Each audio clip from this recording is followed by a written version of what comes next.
2018 is starting off with exciting news for the Cabinet and the Commonwealth regarding our 1115 Medicaid waiver application. The federal government has approved our new Kentucky-specific approach to helping Kentuckians become healthier and more financially stable. This new program, called Kentucky Health, offers people a personalized path to better health, engagement in their communities, improved employability, and success through long-term independence. Kentucky Health gets its name from its mission. The word health stands for helping to engage and achieve long-term health. The comprehensive, transformative Kentucky Health Plan empowers individuals to improve their health and well-being. It's commonly referred to as the Cabinet's Medicaid waiver and ensures the Medicaid program is financially sustainable and able to serve those individuals for whom it was originally intended, our most vulnerable citizens. Kentucky Health puts our state on the national forefront of blending workforce and health programs, and as a result, we expect to see improved health outcomes. Kentucky Health also provides the opportunity for multiple cabinets within state government to coordinate and strengthen efforts to improve the quality of life for Kentuckians. And in other areas, we're encouraged by the promise shown in a number of our health and human services policy strategies over the past year. Our collaborative plan to attack Kentucky's #1 public health crisis, the addiction epidemic, is working. Our strategies are divided into 4 categories: prevention, treatment, recovery supports, and harm reduction. The Cabinet successfully submitted a comprehensive plan to secure $10.3 million in new federal funds to help us in our fight against addiction. Prevention is vital to reversing the trend. Treatment and making sure people who need it can access treatment is also an important element in addressing this problem. It's imperative to our human services mission that we are responsive to the needs of families impacted by this disease. One example of how we are having success in addressing this issue is the START program. START stands for Sobriety, Treatment, and Recovery Team. It's being piloted in several counties right now.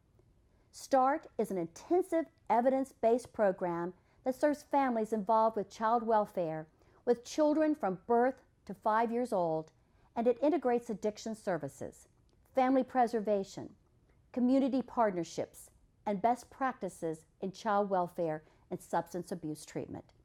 This program is designed to reduce the recurrence of child abuse and neglect, improve substance abuse disorder or SUD treatment rates, and to build protective parenting capabilities.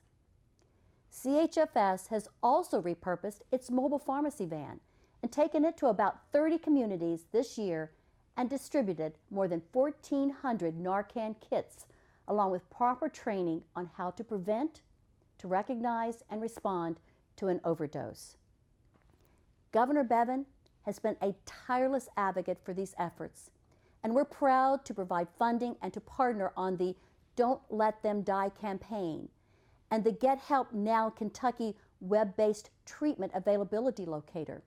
For more information, go to Don't Let Them Die, all one word, and don'tletthemdie.com. You can also call a new helpline, 833-8KY-HELP. That's 833-859-4357. Reforms that we've implemented in the foster and adoption care system are already making a difference.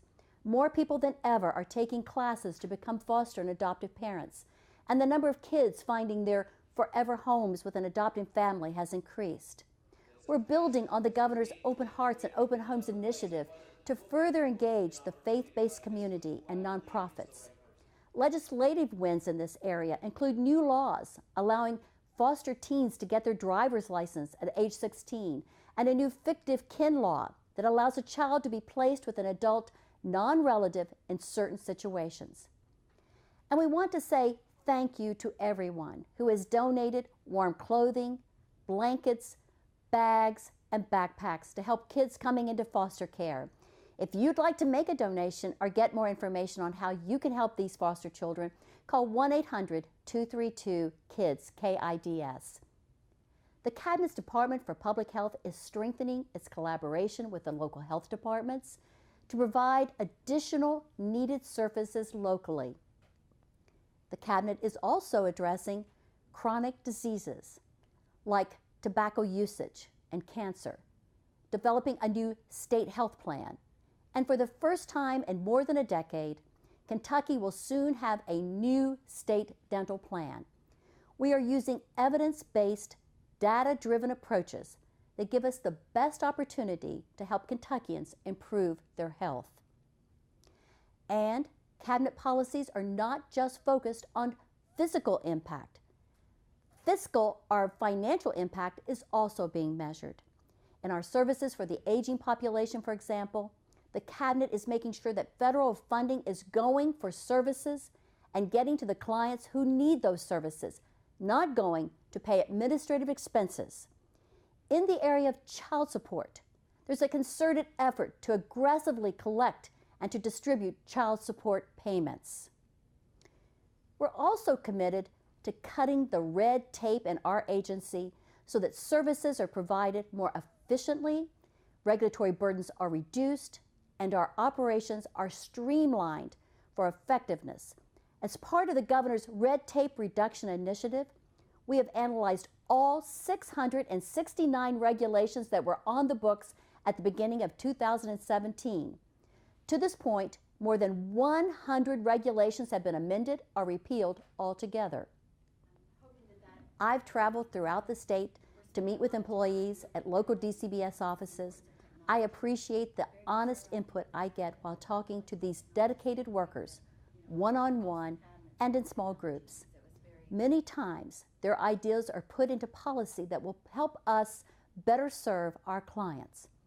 We are working to improve conditions even more for our front line. Our Cabinet is the largest in state government, with more than 7,000 employees. The Cabinet encompasses everything from food and restaurant safety to tattoo parlors, services for our senior citizens, health data analytics, Medicaid and other assistance programs, birth, marriage, and death certificates, and our dedicated social workers who keep children safe and make their families stronger. As we go through 2018, we are steadfastly determined to advance policies and to improve the health of Kentuckians.